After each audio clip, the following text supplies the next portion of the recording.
Welcome to the Mick, a Mook, and a Mike. Hosted by four-time Emmy-nominated producer Frank Pace.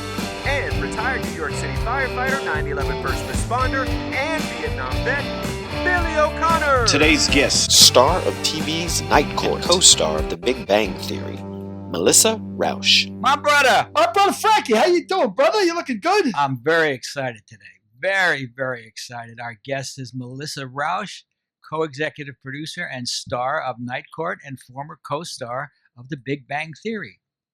Oh, wow, man. It's just going to be a home run. I'm really looking forward to meeting her. You said that like you're surprised, like you heard who I guess was going to be for the first time. Oh, yeah, I'm ad-libbing all this thing. I don't look this stuff up. Hey, Melissa, we go way back. But before we start with Melissa, I want to say that our friend, Colonel David Scott, commander of Apollo 15, has a new documentary out. And Derek will put up the link to the documentary, but it's about Apollo 15, the first first man to drive on the moon, and it's got some unbelievable footage never seen before from NASA. So if you can watch it, please do, because it's a great documentary. He was a brilliant guest that we had, David Scott. You know, one of the things that really amazed me when I asked him, I said, were you nervous when you were on the moon? And he looked at me like I was from outer space. He said to me, nervous? I've never been nervous in my life about anything. And I said, well, I guess if you kind of drives on the moon, you wouldn't be.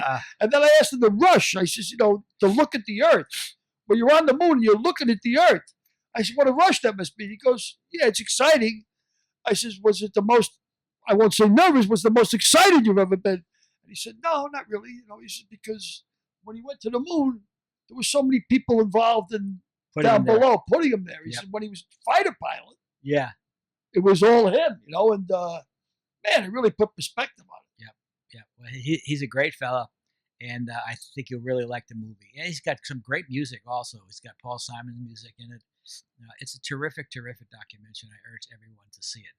But speaking of terrific people, let's get Melissa RAUCH on the phone. Yeah, I'll get her on the phone, but I do have a question. Yes, sir.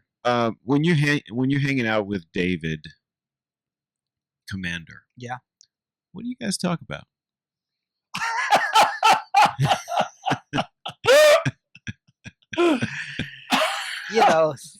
Meatloaf? We talk about things like sports, politics. We don't talk about the moon. I mean, after the first time I met him, and I asked him what was the most significant thing that you felt on the moon, and he said that it smelled like gunpowder. The lunar surface smelled like gunpowder. After that, it was, That's pretty cool, though. I mean, what would I speak to you about, Derek? We talk about, friends talk amongst friends. Yeah, we talk about a few things, yeah. Yeah, well, we don't talk about those things with David. But I remember when he told us, his wife had told us, the only thing is when you're dress him as commander. And I said, well, I think he's earned that. I mean, it definitely earns that. I mean, that's no problem. I vacillate between commander and David and colonel. And colonel, yeah. When we talk informally. I mean, when we talk formally, I just call him David.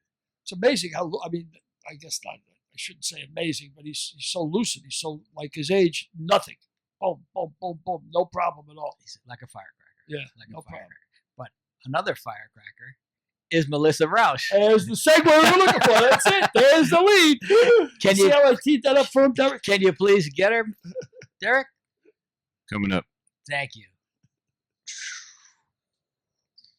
Melissa, how are you? Can you hear yet? Hi. Yes, now you can hear us. You guys are looking at a lady that could have me fired in an instant. With a snap of a finger. That's the same sort of Damocles you had over me. I know exactly what you mean. I don't want to give up. That's so exciting. I didn't know I had that power. You have that power, indeed you do. She's like, I'm going to use it tonight. Well, Frank, that's why I'm on here. You're fired. Goodbye. Oh, that would be so awesome. We're getting in real time, Derek. We're watching this in real time. That would be great. Disintegration of a man in real time. Oh, that's great. That's my partner, Billy O'Connor. Hello, Melissa. Hi, so nice to meet you, Billy. That's pleasure. That's the key man. Hello. How are you? Derek Harris. Hi, Derek. How are you? I'm doing well. So good to see you. Yeah, it is indeed. So let's just jump right into that. How did Night Court happen? Oh goodness. So this was the first step in development, from the first kernel of an idea. How did you even okay. get the idea to do Night Court? It came out of a conversation with this wonderful friend of mine who's also a fantastic manager. Her name is Christy Smith. We were talking about projects and development, and she asked if I was a fan of Night Court. She's like, I've always thought that would make an amazing reboot, and I was a huge fan of Night Court. I absolutely loved it growing up. I remember watching it on a small, like 11-inch screen in my bedroom at all hours of the night, like staying up way past my bedtime to watch it. And very, very vivid memories of watching it with my parents. My parents saying to me, cover your ears, over jokes that I'm sure were going over my head. And then we were just so excited about the idea and sort of ran with it. And then I spoke to Winston, who is my husband and producing partner, not necessarily in that order. And oh, I'm so sorry. I'm just seeing. Oh, there you are. Okay, I was just seeing my. Yeah. Sorry. Hi again. Yeah, we have so to. we have to actually. You're going to look at yourself a lot, so apologies for that. Oh, got it. Yeah. Okay. All right. Awesome. Okay, so then I had a production deal at Warner Brothers, which was why Christy and I were having that conversation. She knew that I was set up at Warner Brothers and wanting to produce. And when I got my production deal, which was during the time on Big Bang, the thing that I said that I really wanted to concentrate on was multicams. I love them so much. They're near and dear to my heart. And selfishly, I just want to see more of them on TV. So after this idea was discussed, I just started campaigning for the IP from Warner Brothers and had a bunch of meetings with all the wonderful executives over there, and told them that this is a project that I really, really wanted to see come to fruition. And they didn't give me the IP outright. They said that there had been other pitches that had come across their desks over the years to do a Night Court reboot. So they said, well, let's keep talking about it. And if you bring us an idea that's really compelling for it, then we'll continue the talks. So after several lunches and meetings about it, we then just started to get the pitch together. And Christy actually represents Dan Rubin, who is our showrunner, and she said, I think you guys should meet. She's like, I think he'd be a good showrunner for this. We had a meeting. This was goodness, like early 2000 or late 2019, I think at this point. Wow. We had a meeting. We discussed the show, and I told him how much the show had meant to me growing up, and just some ideas that we had for what this could be. I think in that conversation we talked about having it be Harry's daughter who came in, and then we obviously, like, one of the things that we thought would be amazing would be to have Dan Fielding return, which was at the time a very pie in the sky idea. And then from there, it just became trying to get John on board. We reached out to his representation and had a lot of talks with him, to which he originally said no. He said that didn't think it was something that he wanted to do, but he left the door this much open to continue those talks. So I continued to bug him for months on end with different ideas, and Dan and I and Winston brainstormed different ideas of what this could be, and then we just continued to have several meetings with him, and he slowly warmed up to the idea. I, at that point, was just going to be behind the camera producing. I was not going to be starring as Harry's daughter. And John kept on asking me about that part and saying, would you consider it? And I kept saying, no, I think I'm just going to stay behind the camera on this one. But as we developed it and it was over the course of the pandemic, so everything was over Zoom and over the phone. and a friendship really developed with John, and then he agreed to pitch it with us, and we then pitched a show. We were very happy that it landed at NBC, the original home of Night Court. And and then at that point, it was right before NBC agreed to pick it up. There was talks of if I was going to join or not. And at that point, I remember reading the pilot script in my kitchen, and for the first time, started reading the words out loud. And I was like, oh, if this script came to me as an actor, I would be jumping on it to play this part. Like, what am I doing? And Winston said to me, he's like, this, and Winston said those words to me. He's like, if this came to you, because at that point I kept on, I had some other projects set up that I was planning to do development wise for myself. And Winston said, he's like, this is exactly what you would look for in a part. And Dan had done such a great job with the pilot script. And then I was thinking about saying these lines and how much fun they would be to how much fun that scene would be to do with John. And then I thought about sitting behind the camera watching another actor get to do those scenes with John. And I'm not really driven by jealousy. It's not necessarily my go-to emotion. I really do like to keep my eyes on my own paper, but there was the thought of, oh, I'm going to be kicking myself for years to come if this goes, that I didn't get the chance to work opposite John in this capacity. So then I said, I'm going to throw my hat in the ring and play Abby. And I remember when I called John to tell him that I was going to do it, because he was still very much, he was wonderful in the development process and had so many amazing ideas about how we're going to bring Dan back. But he was still, I think, maybe saying like, oh, maybe there's a chance that this wouldn't happen. And I think he would have, as he says, he would have been okay with that. And then I called him to say that I was doing it. And I think his words to me was, oh, fuck you. Knowing that I was then going to definitely force him to do it. And I'm so glad that I made that decision. And that's a very, very long answer to that question. That's good. That's a great answer, though. So you play Harry Anderson's daughter, Harry Anderson, who played the lead role in the original, and he was a magician, right? Harry. He was, yes. Harry was a magician, and your name is Abby Stone. But what is Abby short for? Abby is short for abracadabra. Oh, really? I immediately thought Abigail, but no, it's abracadabra. It's abracadabra. I got a quick question for you. I loved when our writers came up with that. I thought it was just brilliant. That is brilliant. I got a quick question for you. You said your husband Winston said, read the script. This is what you look for. When you look for the script, what is it you look for in the script when you're looking for a script? You want something challenging? You want something that's going to open up you're very good with voices, from what I understand. Is that correct? Like, you like to do tweaks? I do like to do voices. This is one of the first TV jobs I've done that I'm not doing a voice that's different from my own, whether it's a higher register or an accent.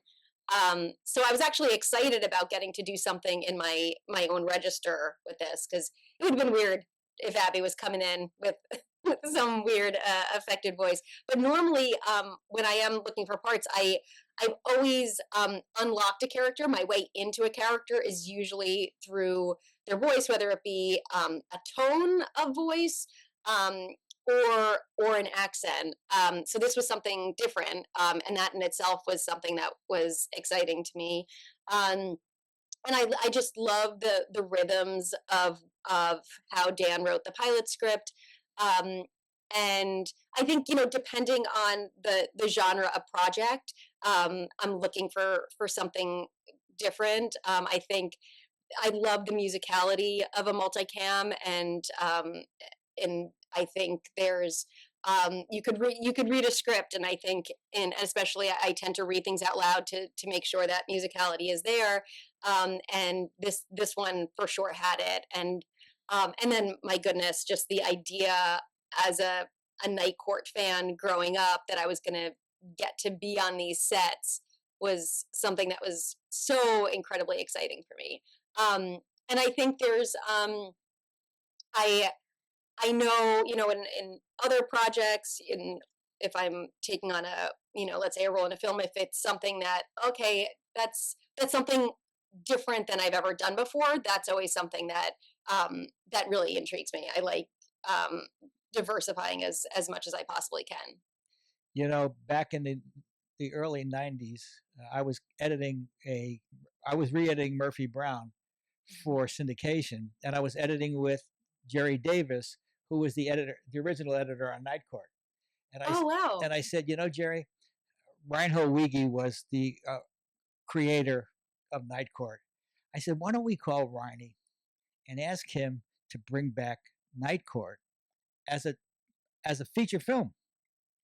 So Jerry says, that's a great idea. I'll call Reine right away. So he calls Reine and he says, wait a second. Let me get this straight.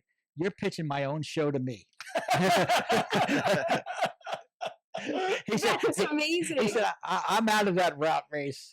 Really? Yeah. Wow. Well, he made so much money on Night Court on the original. I think, in those days, there was big syndication money, and Warner's didn't. I mean, this would later work to your advantage, but he sold the rights to the IP rights to Night Court to Warner Brothers for $60 million, and that's how Warner Brothers got the rights to Night Court, because they have the IP, intellectual property, but Reine would have to have signed off on it, and he had signed off on it 20 years in advance. So that's sort of how that happened as well. So they have to obviously get the intellectual property before they even think about it. When did you know that you had a hit on your hands here? When did it dawn on you? Was it the pilot? Did you know, like? Well, I do remember just the moment that it felt real. It actually involved Frank.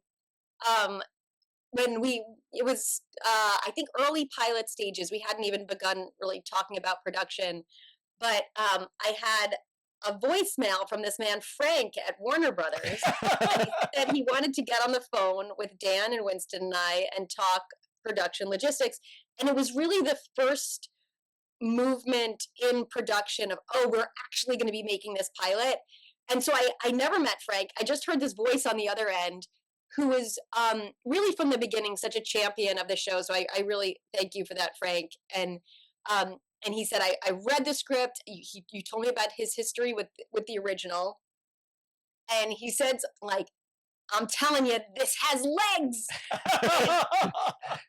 And he's like, this is good. And I pictured this man in like a 3-piece suit at Warner Brothers, like standing outside the Warner Brothers tower. With a cigar? Yeah, with a cigar, saying, this is it, kid. This is going to be it. And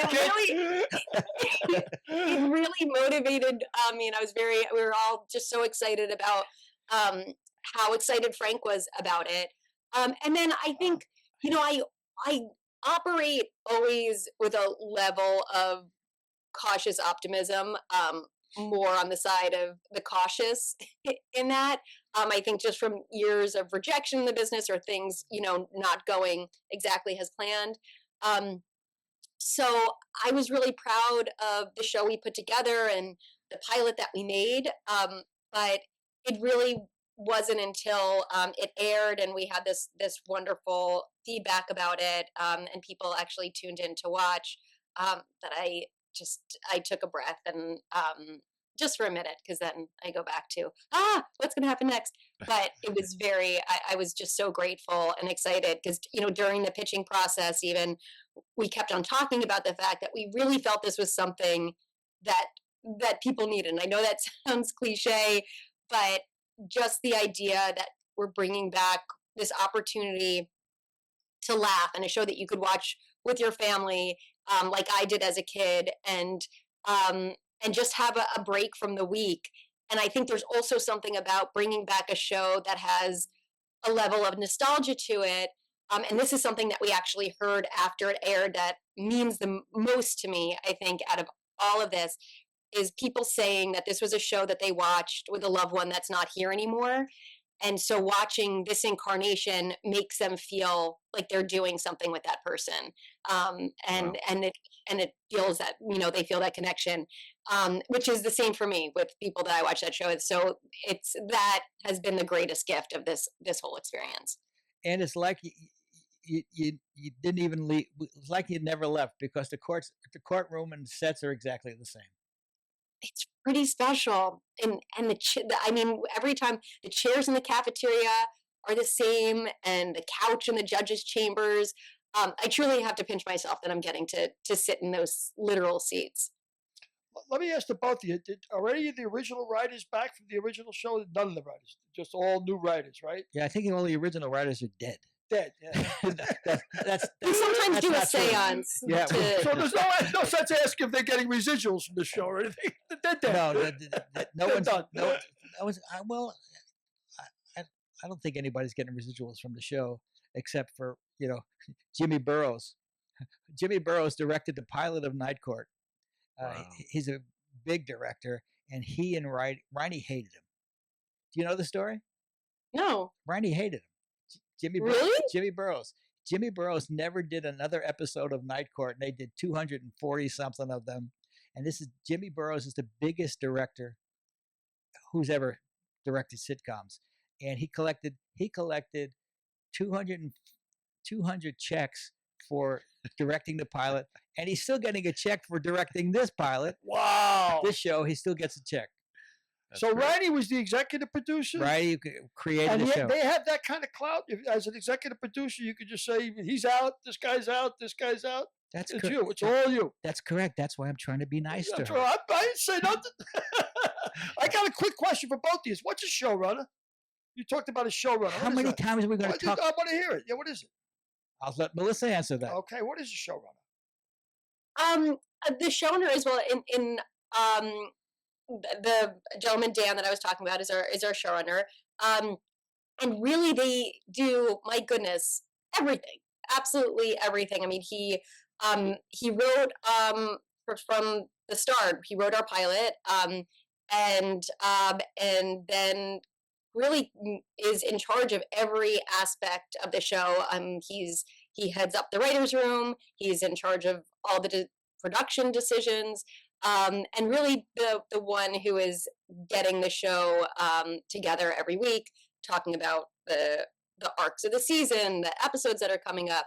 But really the ringmaster as far as what happens week to week. So it's fair to say if you were the president, he'd be the chief of staff. He's the guy who gets things done. No. In this case, Melissa's an executive producer, Winch is an executive producer, and Dan's an executive producer. So Melissa and John's an executive producer now. It's season 2. But in this case, since usually the head writer, executive producer is the showrunner, but since Melissa brought the show and Winston brought the show to Dan, they are 3 co-presidents. Okay. Because whenever there is a major decision to be made on behalf of the show, Dan doesn't make it arbitrarily. Dan's got to consult with, see what Melissa thinks, see what Winston thinks, and see what John Larroquette thinks, and collectively they make a decision. So in that case, they're like a 4-headed president, so to speak. So that's okay, cool. Let's when you the term itself, which showrunner, makes presidential pantsuits really complicated. Totally. So Melissa, let's go back to Big Bang Theory. You were first a recurring in season 3. How did that? So does that mean that you were on trial on season 3, and then you scored so big that you became a regular in season 4? Yeah, I mean, honestly, it was supposed to be just a 1-week job, and I'm so grateful that I came in just thinking it was a 1-week job, because I don't know if I had the pressure on me that, oh my gosh, this could turn into the job that it turned into. I don't know that I would have been able to hold it together, knowing what it ended up becoming. So I got the job during a time that was really, really tough. I had just been to the unemployment office. I wasn't getting auditions. And I'm not really good at being a squeaky wheel.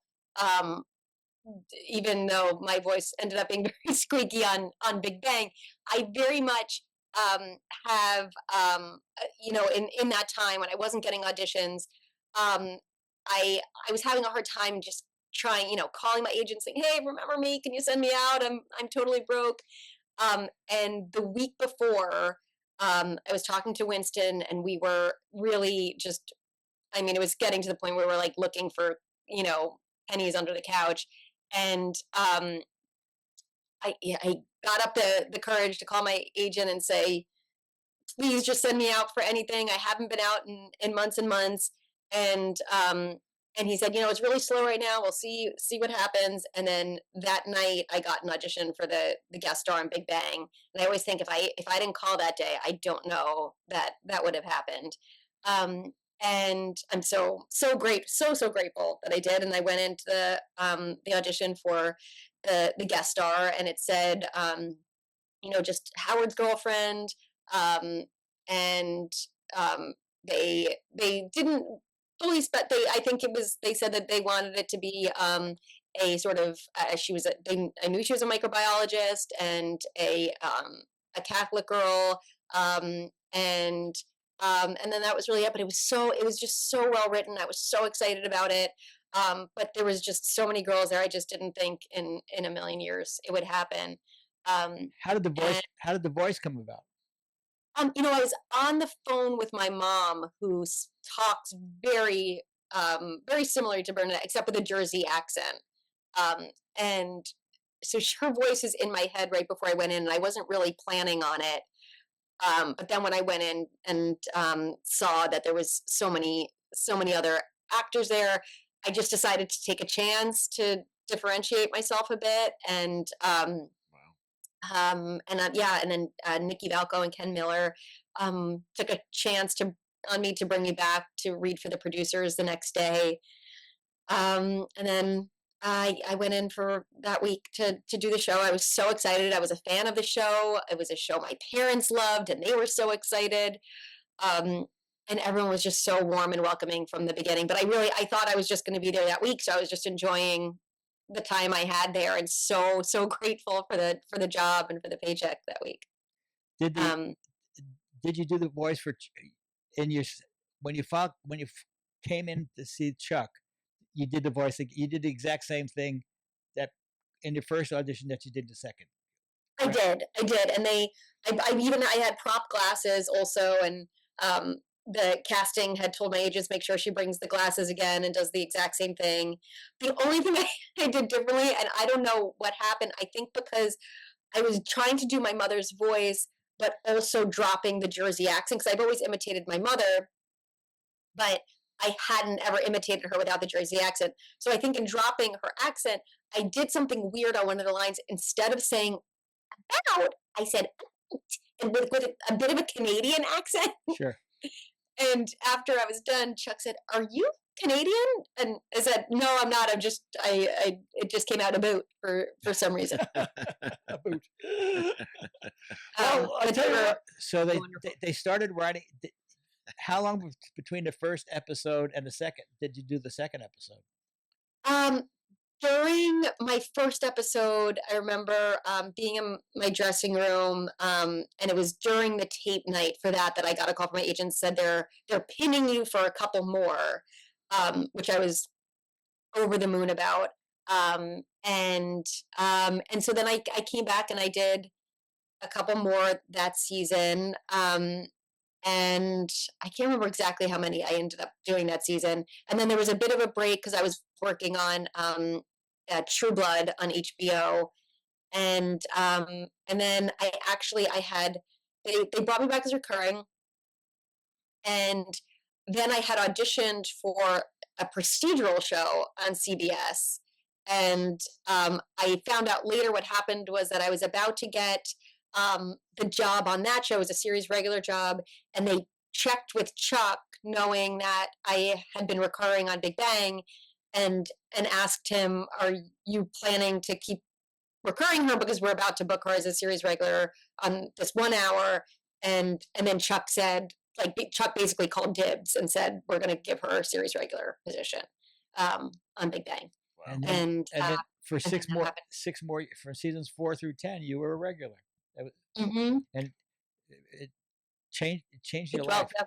Changed your yeah, life, I would say. absolutely life changing to be there for, close to a decade, and everyone just became my family. And I'm so indebted to Chuck and to Bill and to Steve, both Steve Morrow and Steve Holland. They're truly my family for life, and it was the time of my life. I don't think there was a day that I came to that set that I wasn't eternally grateful. Still, when I get to drive on to that lot, it's everything I dreamed of as a kid, And it doesn't get old. And you're driving on in a different car than you drove on to do that first thing, a guest star spot. That is true. Although I waited a really long time to upgrade from my beat up car, a very, very, very long time. I remember I even got because I'm, like I said, I'm so cautiously optimistic that I'm like, I don't know how long I'm going to be here.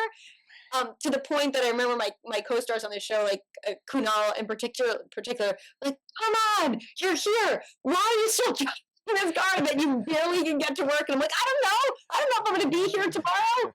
I'm going to just keep my crappy car. Well, so it took me a very long time. Speaking of Kunal, you have a reunion coming up with Kunal. Why don't you tell us about it? Yes. So we're very, very excited. Kunal joins us on Night Court, and it was just an absolutely magical dream to get to work with him again.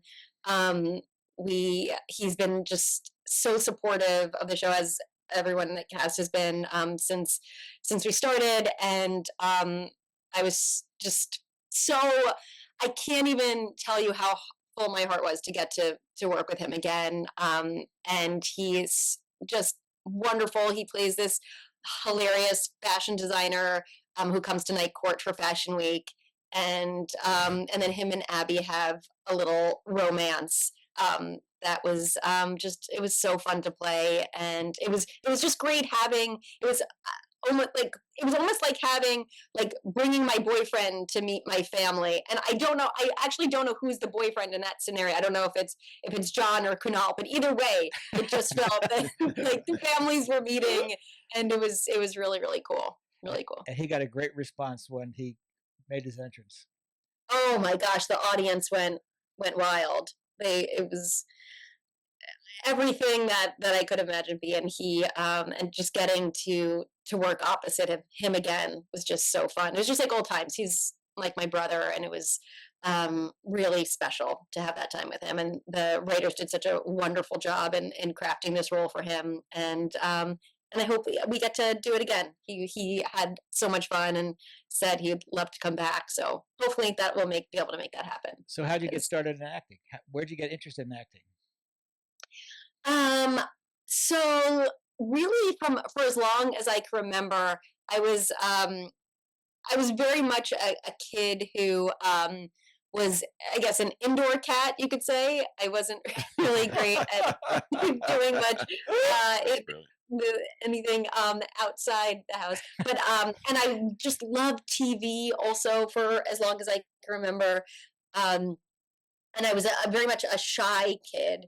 And so when I got the performing, it was just a way that I could express myself that wasn't hiding behind my mother. And I remember actually the first time that I got a laugh, and that I was then just hooked forever. I was trying to procrastinate going to bed, and my father was watching Three's Company, and I started doing an impression of Don Knotts, and my father started laughing, and I got to push my bedtime because I just kept on impersonating him, and then from then I just started weirdly doing impressions at, I guess I was 6 or 7, of anyone I could find on TV.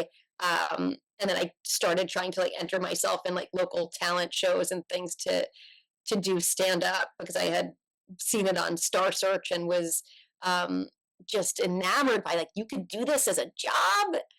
And yeah, and then I just, community theater growing up, and my brother and I would put on shows in my basement, and I just fell in love with it, and it was just such a happy place for me growing up. I think I was a kid who always felt a little other than, like a little bit of a weirdo, and that very much felt like home to me from a young age. Can we see a little of your Don Knotts imitation? Oh, it was only cute when it was 7. When I was 7, it's certainly not good. So you went from. But I'll work on it for you, Frank.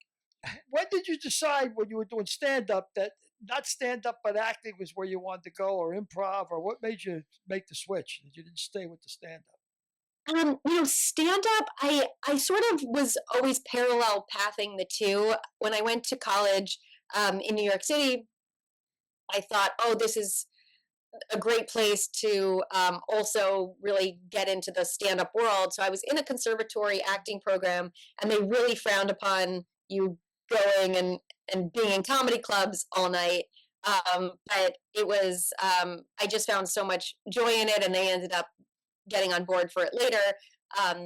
But it was really my way of, and especially even after college and when I started auditioning, what I loved about stand up is, I think as an actor, the business is so tied to your heart. So when you're getting rejected and not getting the roles you want, not getting the chance to perform, it can cause a real sadness in that heart.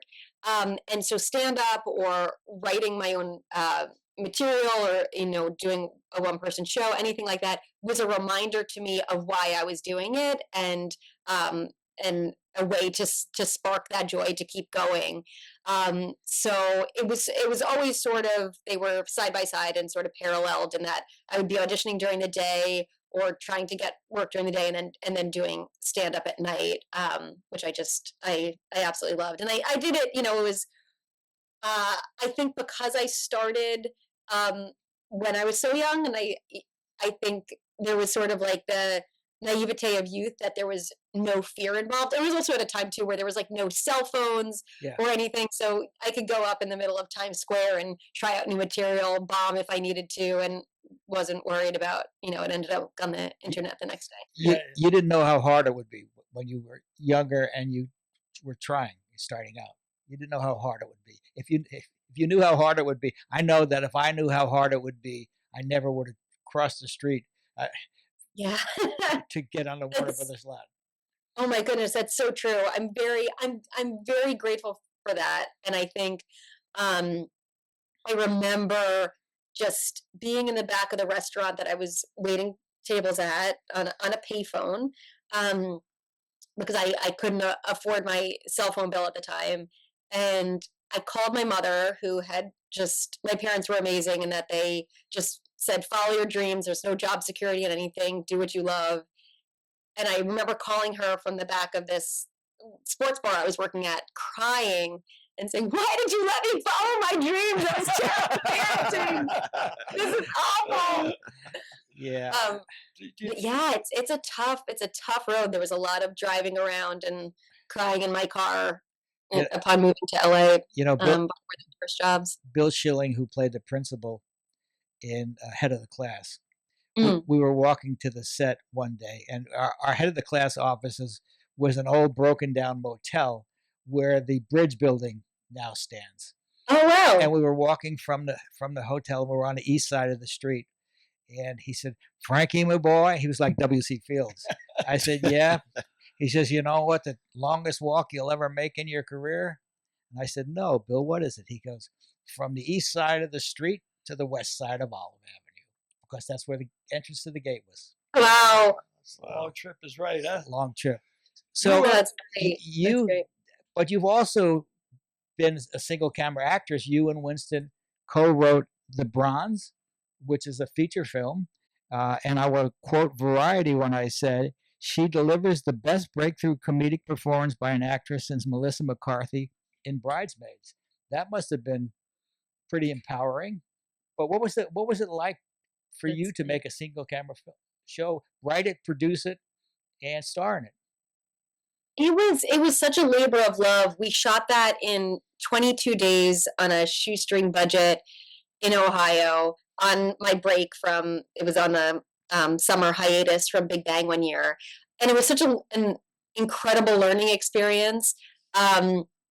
We just really learned how to go with the flow, and how sometimes things that, you're sort of handcuffed by in doing an indie film give you the opportunity to write something else that ends up being even better than what you thought. There was a few scenes that something happened with, like, locations, and we weren't able to get the location we needed last minute, and then we ended up having to come home and rewrite that night a scene that we didn't think that we were going to do. I think it's a scene in the mall that we do, and it's a scene with my character and another character on a date, and originally that took place at a drive-in movie theater, and then last minute we couldn't get our drive-in movie theater, so we had to relocate it to a mall, and it ended up being just a really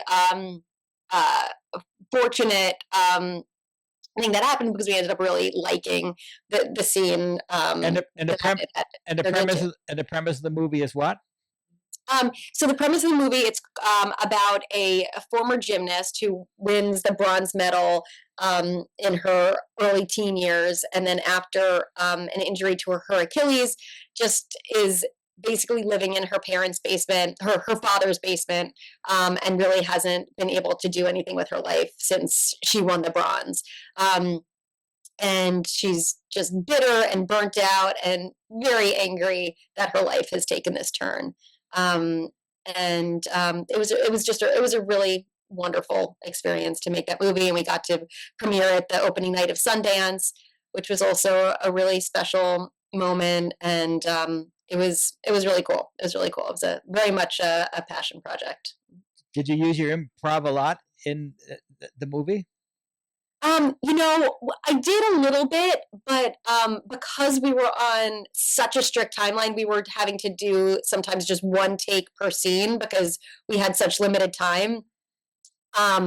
Winston and I were pretty specific about what we had already written, that we were just going to stick to that. If there was anything that I wanted to tweak on the go, I would, but pretty much everything was as scripted, and which was, and sometimes even when I am writing something, I will improvise and then write down what I wrote. So it was sort of a mashup of the two, but on set there wasn't as much just because of time.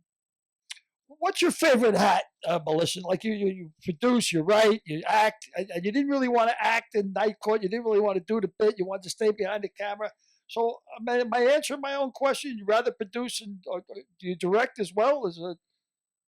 I have directed a little bit, never for TV, but I definitely think acting is where my heart is and where my passion is. I've learned a lot on the producing side of things and learning still on a daily basis. But I think that the joy comes from acting for sure. Melissa is 4 words away from being a director, and those 4 words are, I want to direct.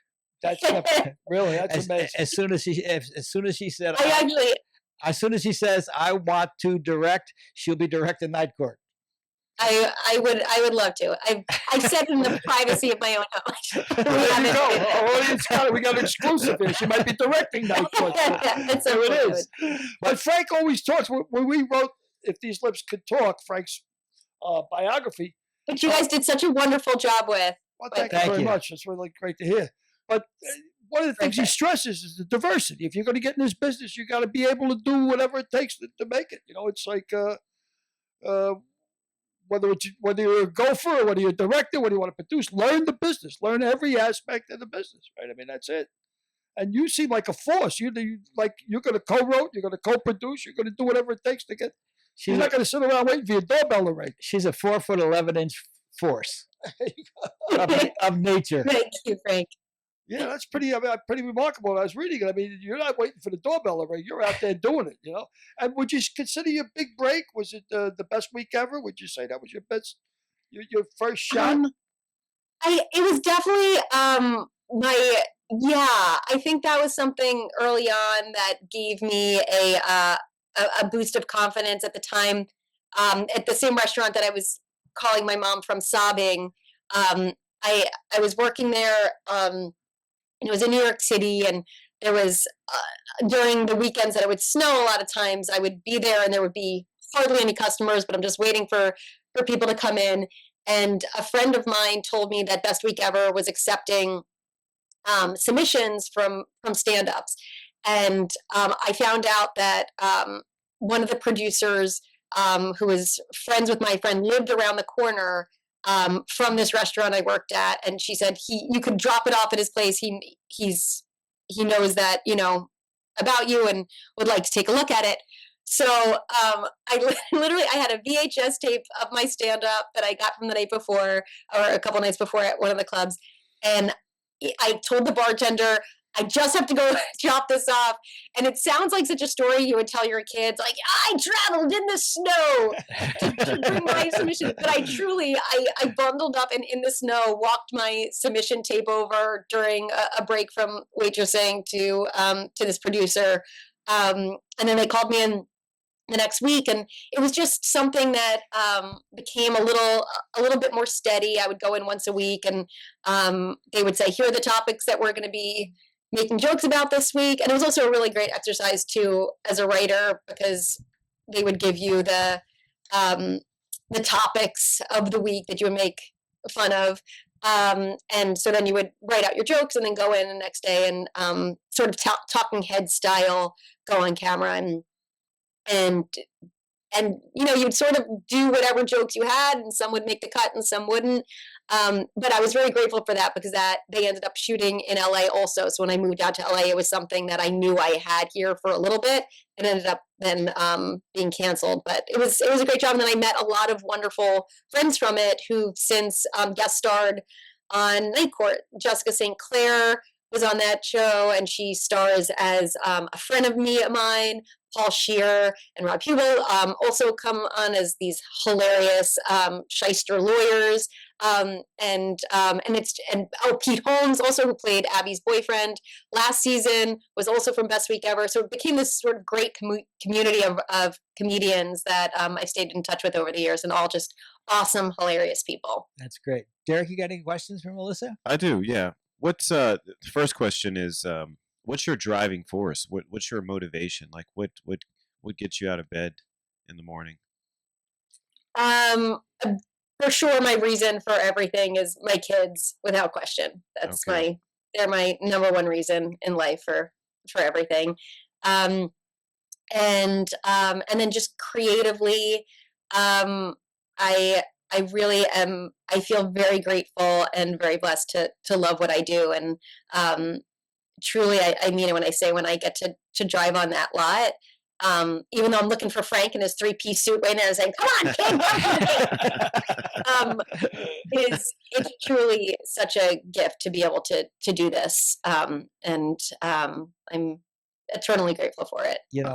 When we were doing the pilot, it was everything I kept debating internally, because I produced 700 episodes of television myself. I said, do you want to go to Sue and ask her if you could produce this? Oh, really? Because I love the material so much. I wanted to say, can I go? And I talked myself out of it smartly, because Pixie West Parsons is doing a terrific job as a producer. But I had said when I stopped in 2018, I will never set foot on the stage again. But I love the script and I love the cast so much. It gave me pause. Huh. I almost wanted to say, could I do this? And I'm really glad that I didn't, because I get all the perks of being on the show without having the responsibilities. So nice work if you can get it. Yes. Yeah. I got another couple questions. Well, I want to go back to when you were starting out and before you became super successful. I know the LA scene can be tough for actors, in terms of auditions. So I'm curious about what's your toughest audition, number one, and the second question is, what's the one that got away that you really wanted and you didn't get? Um, let's see, toughest audition. I think there was one that I didn't even get a chance to do. I remember it was 12 pages of sides that came in the night before, and I had canceled um, going into Best Week Ever to shooting that the next day, and moved it because I was so excited about this audition and I thought it would be so huge. And so I missed out on actually getting work that day to go in for it. And then I remember sitting in the waiting room and hearing them say, "Yeah, there's a bunch of girls here, but it's fine. We'll just make the offer. Just make the offer." Oh, wow. Wow. And it was a really long wait. And in the time that it took for them to say that and then just waiting and waiting, they ended up dismissing most of us because they said that that there was an offer that was being accepted. So I never even got to do it. And that was a definite leave the audition and just feeling so beat up and bummed out. Um, I'm trying to think of one that really got away. I think, something that has helped me, and maybe this is just a part of that, like, naivete or youth I was talking about when I started, but even still, I feel like I try and hold on to this. I really believe that what is meant for me will happen, and that what isn't will pass me by. And something that I've always loved about auditioning is I thought, okay, this is just my chance to play this part, even if it's just for this 5 minutes. This is my shot. And I've always found something fun in that I get to do it for this time period. And I also think being on the other side of it, especially I think it was the first short film that Winston and I shot together, and being on the casting side of it and seeing people come in, and people were so good, but they just weren't 100% right, or wasn't exactly what we had. They weren't exactly what we had in mind, and that took a bit of the sting out of it. That when you don't get something, there could be just 9,000 other factors Right. as to why it didn't happen. So that's something that always helped to me to be able to release whatever reason it didn't happen. Yeah, I got used to saying whenever I didn't get a show, it was because they didn't know what they want. They weren't astute enough to hire me. It's easy for you, Frank. You're Italian. It's just business. It's nothing personal. It's business. That's great. And that's what I'm going to say to you, Frank. I know I fired you at the beginning of this, and it's not personal. That's great. Billy, you got a closing question for Melissa? No, not really. I really delighted to have you on. I mean, super delighted. And one thing I would like to know, you obviously, you said you're growing up, you're a TV fan. I was always a TV fan. And movies, and impressed by celebrity. You worked in the laundromat. You're working with Merrill and Gary Oldman, and Whoa. were you when you first blew in there, were you just felt like I belong here? This is me, or were you like I would be as a TV enthusiast or a movie enthusiast, kind of Meryl Streep? I'm working with Meryl Streep. I mean, oh my gosh, I was pinching myself every second, because truly, if I could dream of something that I would have, in my wildest dreams, what would it be? Playing Meryl Streep's daughter it was every bit of me felt like I was living in an alternate universe. And she was just as wonderful as you could imagine, and so kind and so loving. And then also that film was Steven Soderbergh directing, who I've also been such a huge fan of. It was a huge out-of-body experience, and very much I think I was also early motherhood when I did it, so I was also in some sleep deprivation, which definitely helped me not being so nervous, because it was just sort of fight or flight. I gotta just do my job, and it was really exciting. And I had heard such wonderful things about Meryl Streep, because Simon, who I worked on Big Bang with, who played Howard, had just worked with her not too long before on Lawrence Foster Jenkins, and he had just spoken so incredibly highly of her. So it was nice also to know going in, just not only what I've seen over the years about how incredible she is, but to know just firsthand that he was like, you're gonna have a blast. Yeah. That's It's great. terrific. Great Yeah. story. I got Oh, one more question okay. before you go. Ah. So, you're talented. I'm curious, if Ah. you're not doing this, what else could you do? If you're not in the industry at all, what else could you do? Oh goodness! I know the answer for me is nothing. I could do nothing. Nothing else, right? That you would do? I could do nothing else. So I thank the good Lord on my bending knees every night that He delivered me to this. But go ahead, Melissa. Oh man, I don't honestly know what it would be. I know this is what I find the most joy in. I think I do love cooking a lot. So maybe something in that arena. Maybe something with Yeah, you'd have a cooking show. I know you. Right. Yeah. yeah, maybe that. Cooking with Melissa. There we go. That's my next.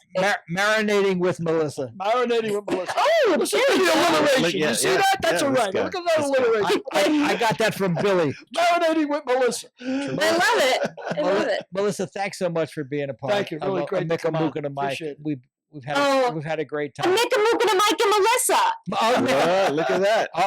Look at that alliteration. See that? Just flows. Make a muka, Mike and Melissa. You're going to make us. We're going to have to make us. We have to make another logo. 4 M's. 4 M's. I mean, this is what I would be doing. I would be joining you on the podcast as your third co-host if I wasn't doing this. So get ready. Make friends. Sign me up. That's where I'm going to be. We'll do it. Thanks so much, Thanks Melissa. again, Melissa. Thank you. So good talking to you. Super success ahead. I'm sure of it. It's gonna run forever. It's great. Thank you. bet. Thank you so much. See you Monday. Have a great day. Tuesday, Bye, whatever. everybody. Bye. She's a terrific gal. Yep. Terrific gal. Very nice. Very down to earth. She's a good person. She's from Jersey, Frank. She's from Jersey. Jersey's good. Oh, we should have asked her to do a Jersey accent. Well, she could just do her mom. Yeah. From We should have asked for that. well. She said Too late. that was a great idea she had, but how to stand out. And she did the voice. Yeah, you got to make yourself distinctive. You got to make yourself memorable. Unique.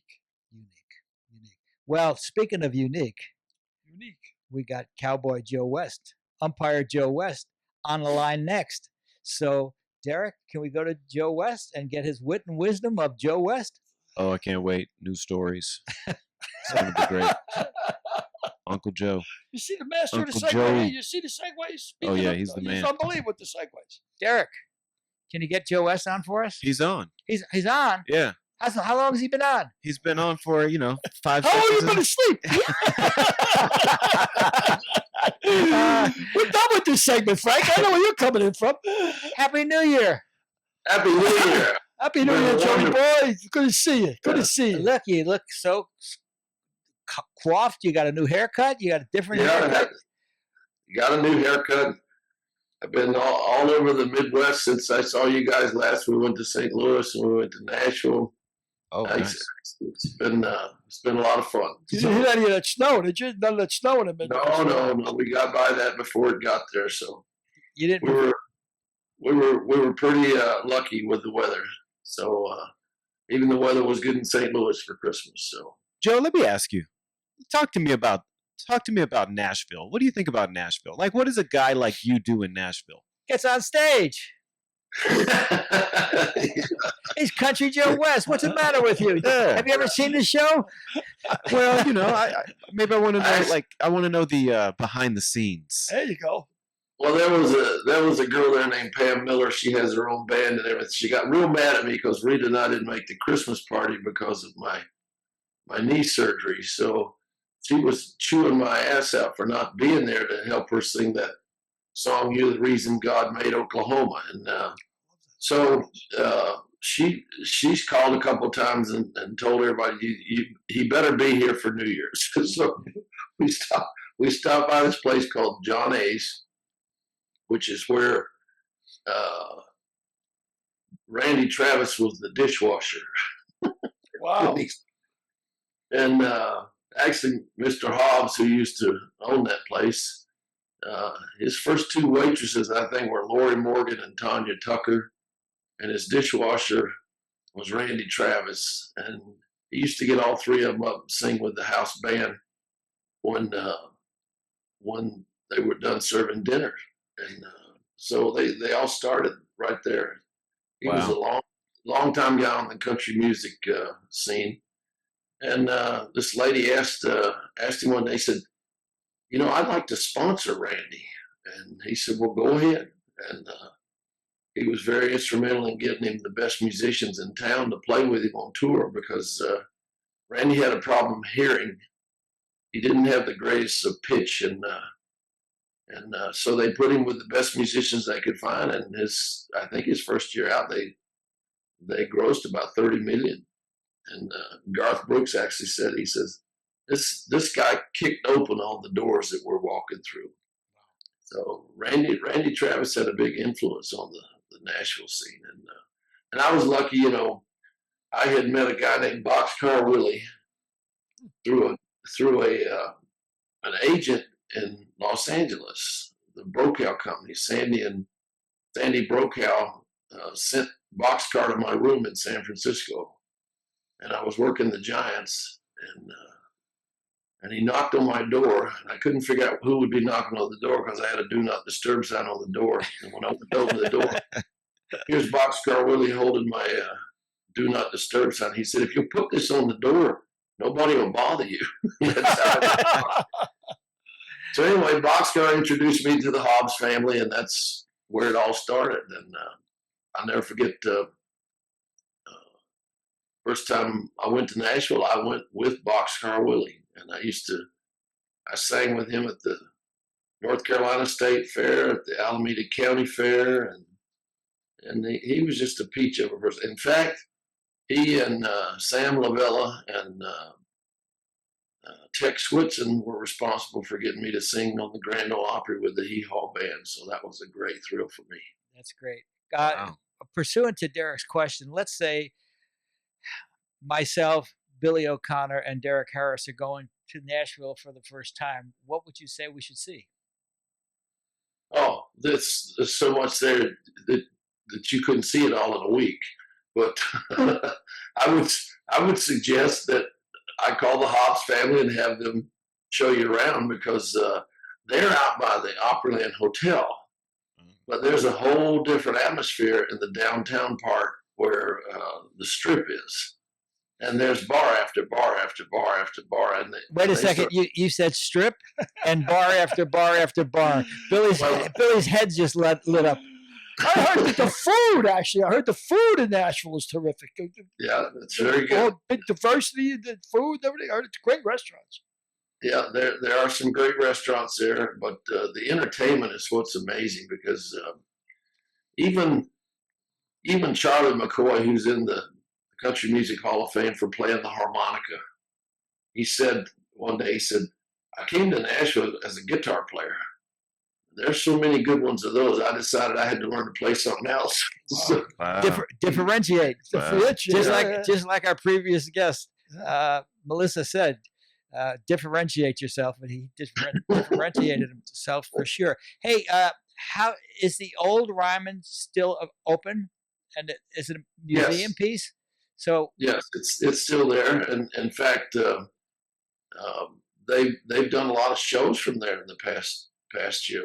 In fact, not all of them are country western shows either. So, but it's a great theater, and in fact, Sam Lavella, who produced every Hee Haw, gave me a tour that one of the first times I was ever there, and you know who Sam Lavella. You know who his son is, right? Yeah, Torrey Lavella, the manager of the Arizona Diamondbacks. Yeah, I've told you that story before. Yep. So I knew you knew that one. But yeah, it's a beautiful theater, and some of the problems they're having with the artists that are in the Grand Ole Opry is that they're supposed to come back so many times a year to perform, so that they can keep their status as members of the Opry, and they're not all doing that, so that kind of hurts them. But How does the old Ryman compare to the new Ryman? We're talking about the Ryman Auditorium, obviously. Oh, I thought you were talking about hip hop. It's like comparing old Yankee Stadium to new Yankee Stadium. It's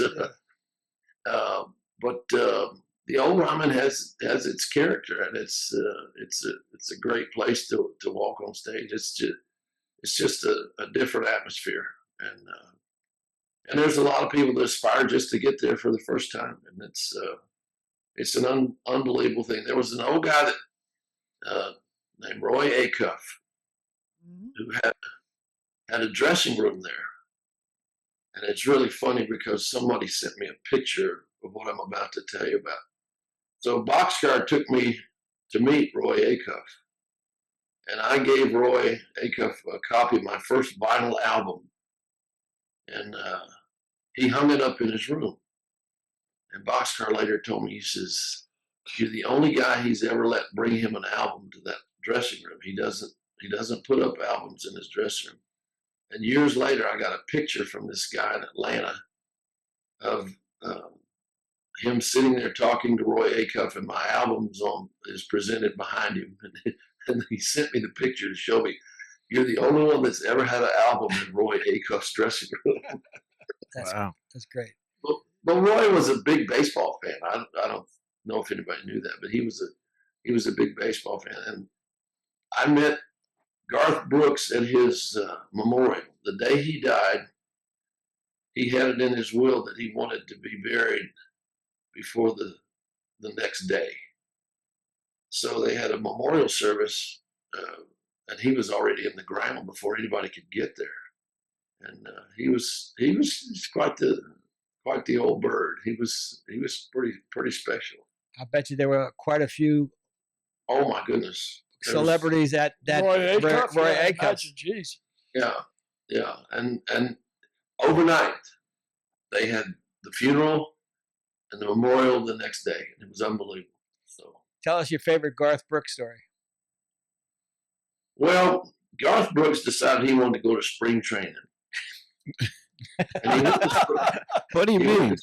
He went to spring training as a Padre. Oh, He went and worked out with the San Diego Padres, and Bruce Bochy let him work out with the club, but he never put him into a game. And then after a couple of seasons doing this, he decided he'd put Garth into pinch run at first base. So he took the guy out. They sent Garth through. Of course, he got a standing ovation from the crowd in the spring training game. And sure enough, the left-handed pitcher for the Cubs picked him off. Yeah. He was out as far apart as Billy and Frank are sitting from me. Well, Eddie Montague was the first base umpire. So Eddie called him safe. And of course, hilarious.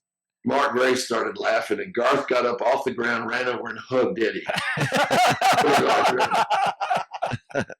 So it was a nice joke for a while. So sure enough, after the game, the media went to Montague's locker at the umpire's room and said, it appeared that Mr. Brooks might have been picked off at first base.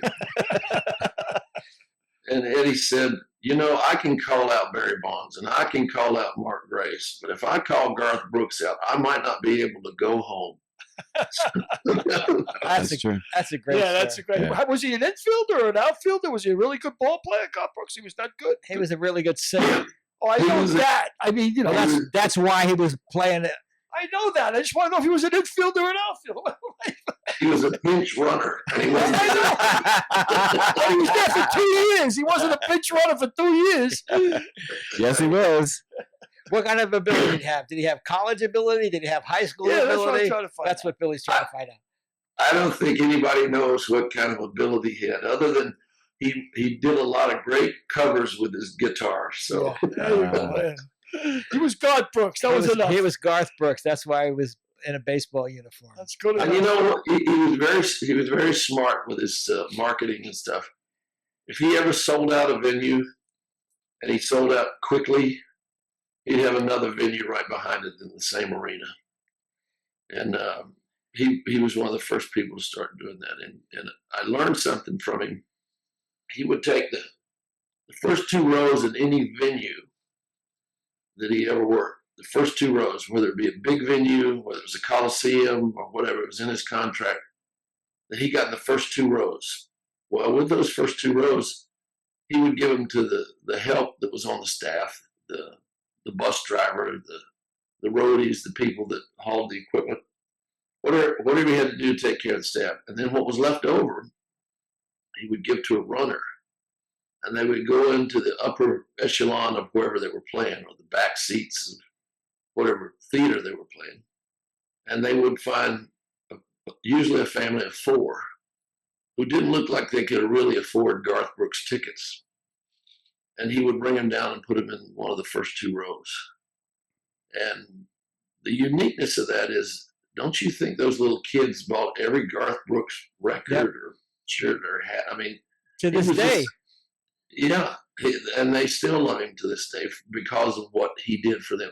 And it was just a marketing ploy. I mean, one of the other things he did, he went to the record company. He says, I want to put out a Christmas album. And they said, oh, great, Garth Brooks singing Christmas songs. And he said, no, I want this to be a stocking stuffer. We're going to have 8 tracks, and it'll be 8 new songs. None of them will be Christmas songs. And we're going to sell them retail at $7.95. Now, this is back when CDs were over $20. If you remember when CDs first came out, they were $20 and $23 and $25 in the record stores. So the record company told him, said, we can't do that because we sell them to the record stores for more money than that. He said, I know, and you're cheating them. He told the record company, you're cheating them. He says, you're paying less than 50 cents a copy packaged because of the number that you produce. And so you're cheating the record companies when they're producing it. So I want this to be a stocking stuffer. And he put this out on Thanksgiving. Of course, the record company fought him all the way. And he said, well, if you don't do it, I'm going to do it myself. And he put this record out on Thanksgiving. He sold over 1 million copies just in Christmas stocking stuffers. It was a genius marketing plan. And he knew the value of Garth Brooks' song, and he knew the value of a stocking stuffer, and it was perfect timing. And you know what? It helped the record industry because it brought the cost of the CDs down. Yeah. It brought it down where it was reasonable to buy them. Before, you bought a CD and you paid over $20 for it. That was a lot of money at the time. So, Billy, what'd you get in your stocking this year? My stocking's holes. You know, Billy Joel does the same thing. I know this because my daughter, Megan, who does, Martha Stewart's hair and everything, and she was in the audience at the Billy Joel concert, and 2 runners came up, took her and her girlfriends and put her down in the first row. Billy Joel keeps the first 2 rows, but he wants young, pretty girls down there. And my daughter got a ticket to she was at the Billy Joel concert, but ended up in the first row because same thing, but not for marketing. I guess he just wants the right. Well, it's because she's good looking because she looks like her mother. Obviously, yeah. No, actually, she's got my look. She got a good look. She got a good looks from her mother. I mean, I still have mine. But yeah, she got a good looks from my mother, without a doubt. See what I have to put up with, Joe?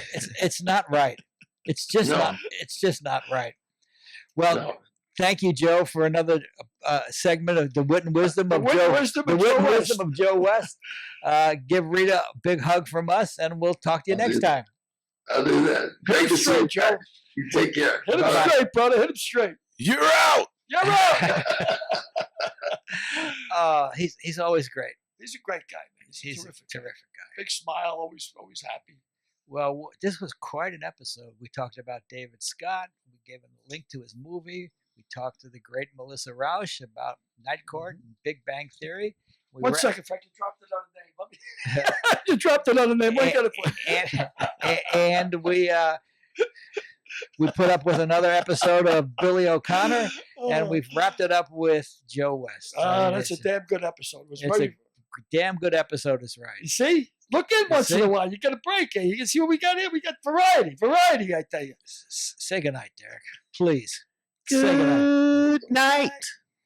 Good night.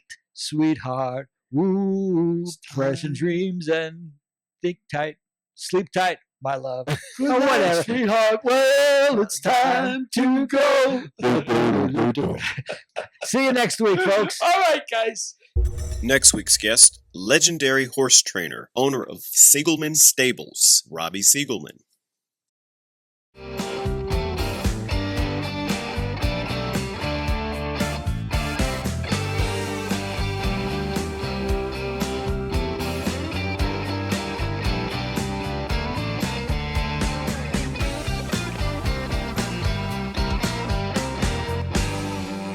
We'll see you next week.